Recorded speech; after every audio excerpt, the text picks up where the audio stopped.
Now I'm going to go back to the Hamiltonian, and I'm going to split A into A1 and A2 again, and I'm going to write the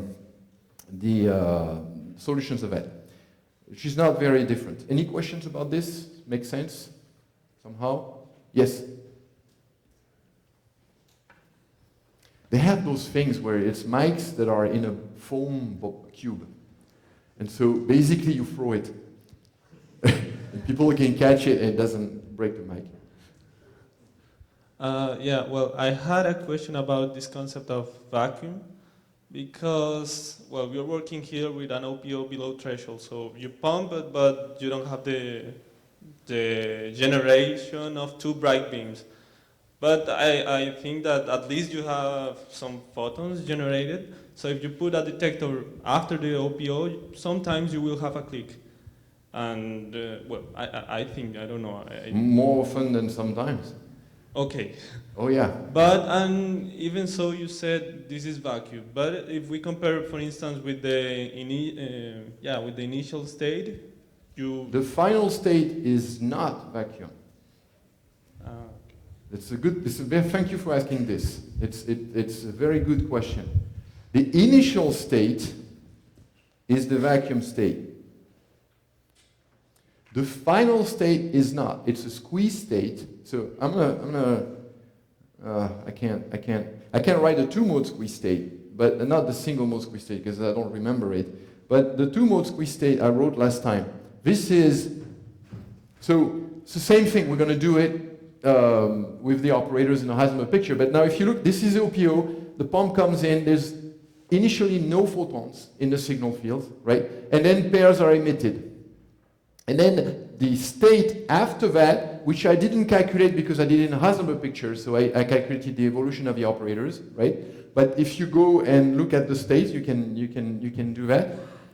This is the state that you have. You will have n photons in mode 1, n photons in mode 2, and then some hyperbolic functions there of the squeezing parameter. So it absolutely not. It is energy in it. You're emitting photons, right? So the squeeze vacuum is not a vacuum state. Sometimes, back in the day, I think, I'm never going to say anything bad about Jeff Kimball, but Jeff used to say it's darker than darkness itself, right? Because the noise is squeezed. But it has photons, so it's brighter than vacuum. The squeezed vacuum state is a bright state. Not very bright if you're below threshold, right? But there's another kind of not very bright states that are called intelligent states. But okay, not. It's true. Some people are used to have intelligent states for interferometry. That is kind of fun. So that's so if I make the two modes the same, then on the cat side I will have 2n, right? Because it's in the same mode. That stuff will change a little bit. Still be a hyperbolic. There will be double factorials and stuff that I forgot about, because I don't know it by heart, but okay, it can be calculated, it's not. Okay, how to certify that both modes have the same frequency and polarization experimentally? How to certify that they have the same frequency? Okay, this is a great question because they usually don't. So it's very hard. The cavity helps. So if you don't have a cavity, you have everything in terms of frequency. Everything comes out. It's a zoo. And some people are very good at dealing with that and post-selecting the thing that they want and finding the interesting quantum physics. When we have a cavity, it filters. So what we have is to lock the cavity on the frequency degenerate mode, right? The polarizations can be taken care of because we can engineer the interaction in a crystal so that it emits like this or emits like that. So this is by looking at the tensor nature of a nonlinear coefficient in a nonlinear crystal, depends on the crystal symmetry. This is completely under control. This is also dictated by the cavity mode, and also if those guys are going this way, they cross, then the overlap region is where the nonlinear interaction happens. It'll be smaller and they'll be less efficient, whereas they go propagated in the crystal, and then the cavity mode makes sure it's well aligned. So it's all in how well you align your OPO. And if you lock it, you have to lock it, so sometimes we lock it on an external laser at exactly half the pump frequency. Typically the pump is made by taking a laser, having a nonlinear cavity that's not an OPO, it works the reverse, takes the laser, frequency doubles it. That frequency double light goes into the OPO, but there's a little bit of a laser here that locks the OPO at exactly half the frequency of a pump. So that way, you know, it's going to resonate on exactly the right frequency. So it can be completely brought under control, but it's work. It's just a question to be sure, but so the state you have by squeezing delta Q and delta P on a coherent state, that was actually the zero photon state initially. That's the general definition for a squeeze state, or it's a particular case, or? Oh, okay. Just to know the exact definition of squeeze state. Yeah, so very good question. So the delta Q, delta P, I didn't mention, but when I have those two guys, and I multiply them together, I get 1/2, which is the lower bound of the Heisenberg inequality, so that's the thing. We could have squeeze states, there's a degree of freedom which is the angle, what we call the squeezing angle. And so you could have things like this. That's a squeeze state, equally valid squeeze state, right? And actually the same way, the squeeze state then has a free field evolution, if I could say that. It just actually rotates at omega around the phase space. So it does what the field does, right? But of course it's always with respect to a local oscillator at exactly the same frequency, so then the relative phase is important. And we can always find, so that actually angle in phase space does have a physical meaning, a physical significance. So the most general definition is there's squeezing, anti-squeezing, and an angle. Right? In general, when you start from vacuum, the only thing you get is the red guy. Yes? Wouldn't you include displacement in the definition? You could, okay. But then you would call it, a displaced squeeze state. You could also squeeze a displaced state. Yeah, that's a good point. But it's kind of like, absolutely. They have reduced noise, but they have a non-zero field amplitude. Well, this one has a non-zero field amplitude too. Then you could share squeeze states. You could start doing a lot of things. But yeah. So displaced as well. I'm going to displace it.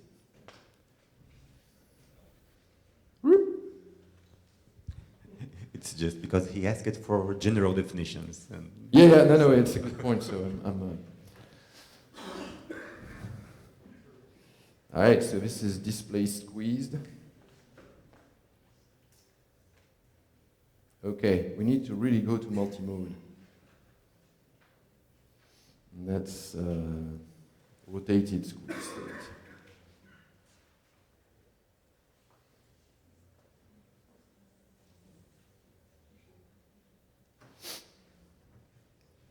And mathematically, you can do all these things. Experimentally, it's really the red one that comes out when you start from vacuum.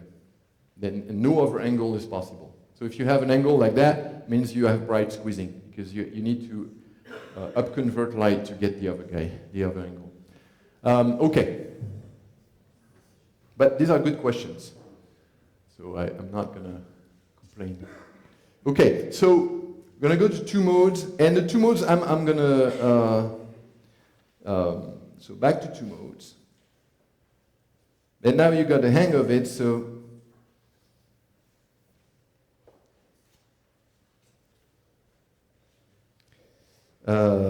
there.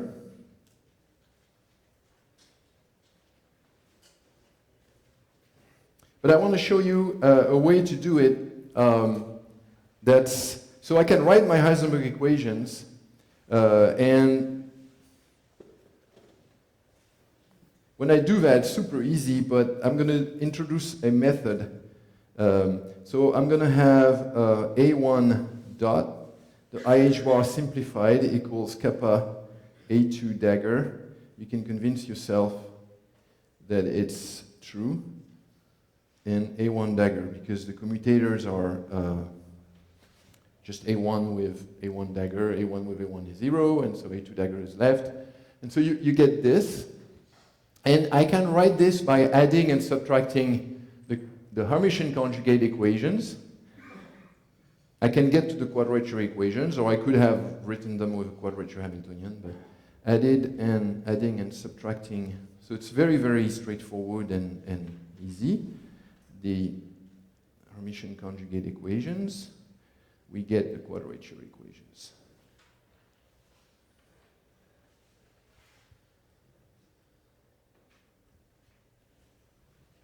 And so I get Q1, Q2, and I'm going to write it as a vector, and I'm going to dot the vector, which is I'm dotting every component, and then I'm getting a matrix in Q1, Q2 like that.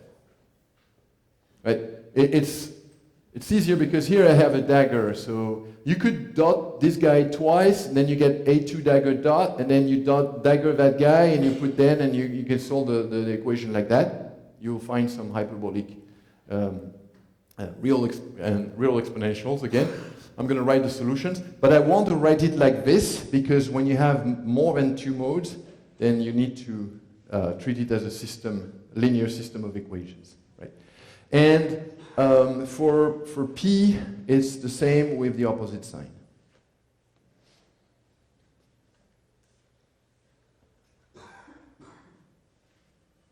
Okay, and so this is not to teach you how to solve that problem, which is very easy. It's just to introduce something. This matrix I'm going to call G, and I'm going to define an interaction graph using that matrix. So I'm going to summon mathematical graph theory, and in graph theory term, this is called the adjacency matrix of a graph that I call the H for Hamiltonian graph. And that's in graph theoretical terms.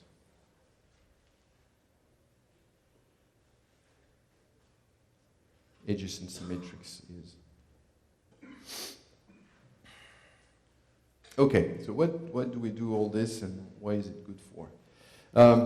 So the adjacency matrix, so if you have a graph,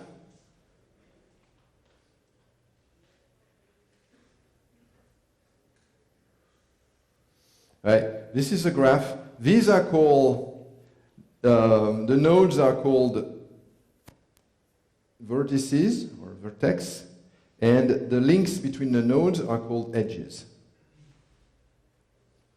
Right, that's the mathematical term, so I like to, if I talk to a mathematician, I like to be able to talk to a mathematician from time to time, because they can, like I said, oh no, just do this.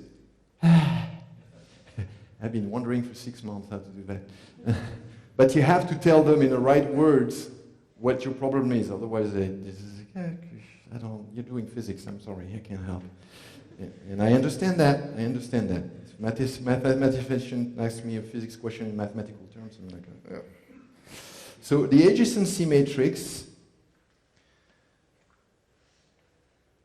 only has 0 where, okay, adjacency matrix element, let's be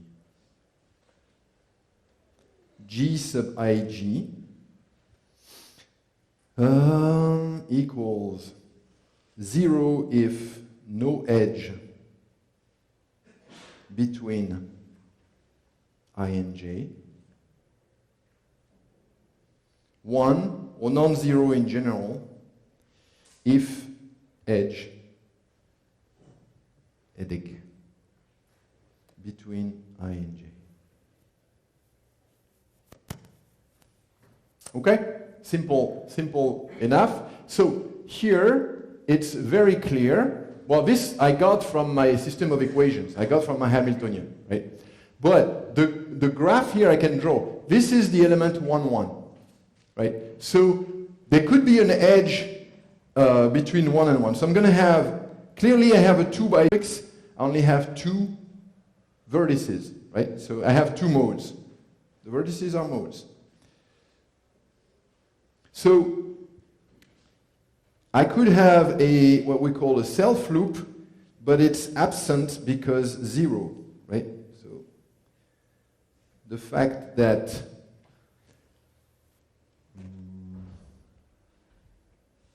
this guy is 0 means there's no self loop between 1 and itself, because that's the diagonal element of this matrix. Right? So I'm just representing as a graph that system of equations.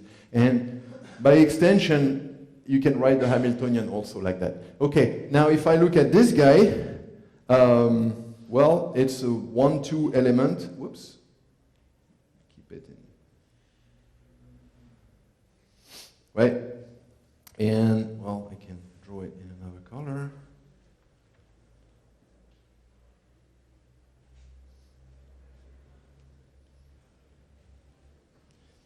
And that's the 1, right? And then there's no 2 because there's a 0 here.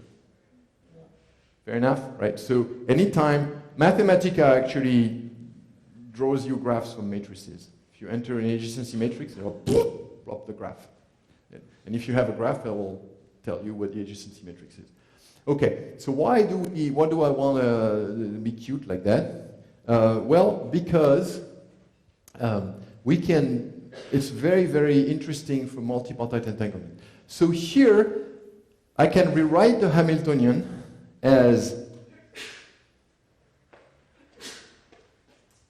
H equals H bar kappa sum over Ij Gij Ai dagger. Well, maybe not Ji, maybe something else, because there's an I already somewhere. Jk,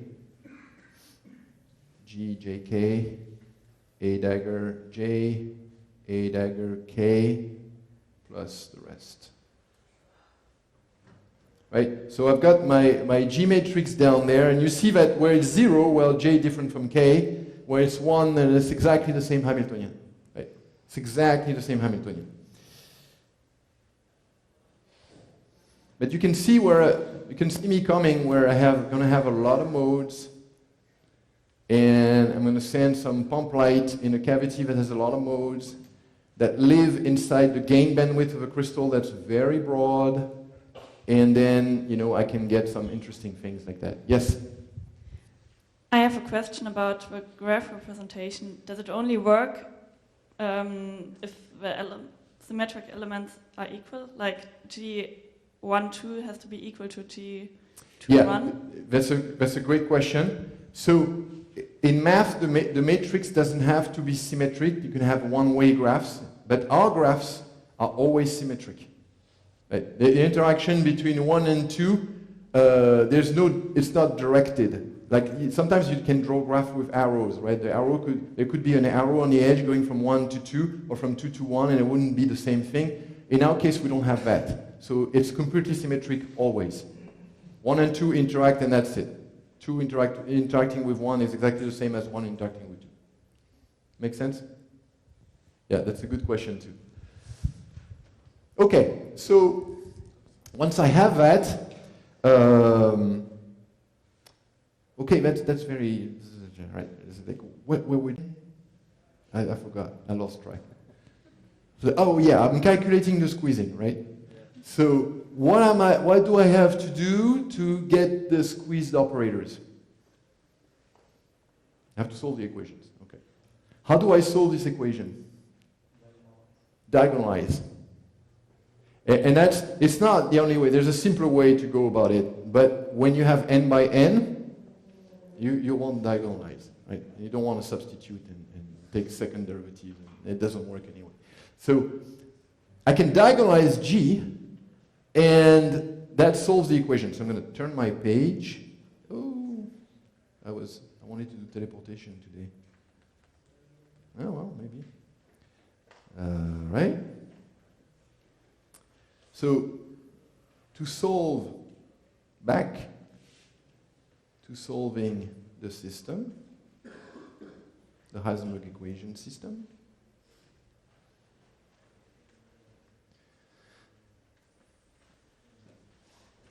for two-mode squeezing.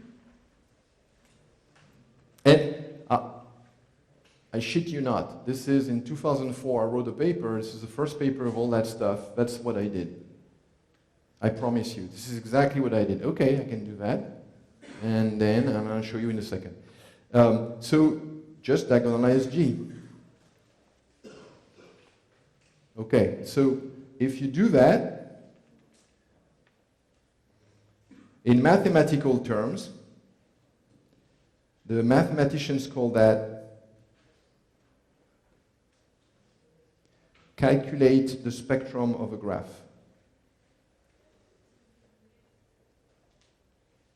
The eigenvalues of G.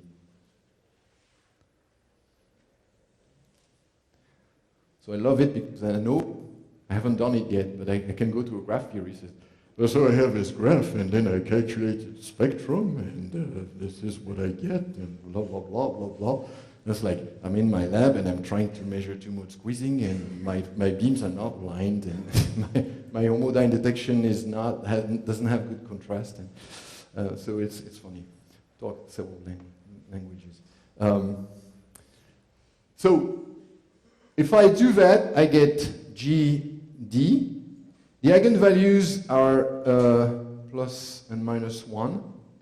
And the eigenvectors, I'm skipping, right? There's a little bit of activity there that's skipped over. The eigenvectors are Q1 plus Q2 and Q1 minus Q2. And same for P, right? I have another matrix for P. You notice that for P, it's exactly the same matrix.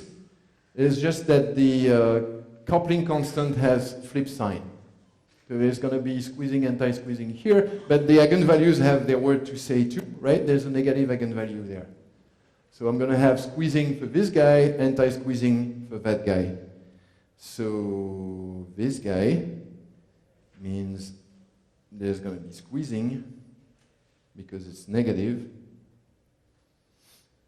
and that guy is going to give me, because it's positive, anti-squeezing. Okay, what does that mean? Well, I can rewrite my system, my diagonalized system, right? When I diagonalize a matrix, so I have, I'm going to call that Q plus and that Q minus. So that means rewrite Q plus Q minus in my vector dot equals the GD, so kappa, still there, 1, 0, 0, minus 1, Q plus, Q minus. So that's really cool because I've decoupled my equations, so now they're just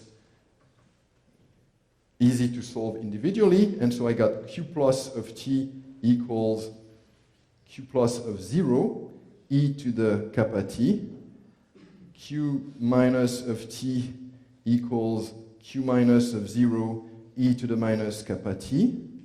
And I can write the same thing for the P modes. It's the same matrix, so it diagonalizes the same way. I just have a minus sign here for P. Just have to remember. And 1, 0, 0, minus 1, and P plus P minus, and there we go, P plus of T equals P plus of 0, e to the, hold on a second here, yep, minus kappa T, because the red minus sign, P minus T equals P minus of 0, e to the kappa T. Never do a calculation that you don't know the result of in advance. It's also another advice I was given as an undergrad by a theoretical physicist. Okay, so we looked at those guys. We know that kappa T is R, right? And so what can we say? Which are squeezed, which are anti-squeezed? You tell me whose operators are squeezed. Q minus and P plus. Right? Those two guys, they're squeezed, squeezed.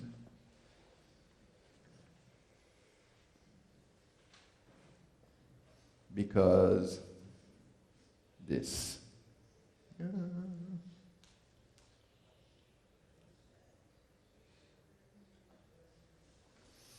And the other ones are anti-squeezed.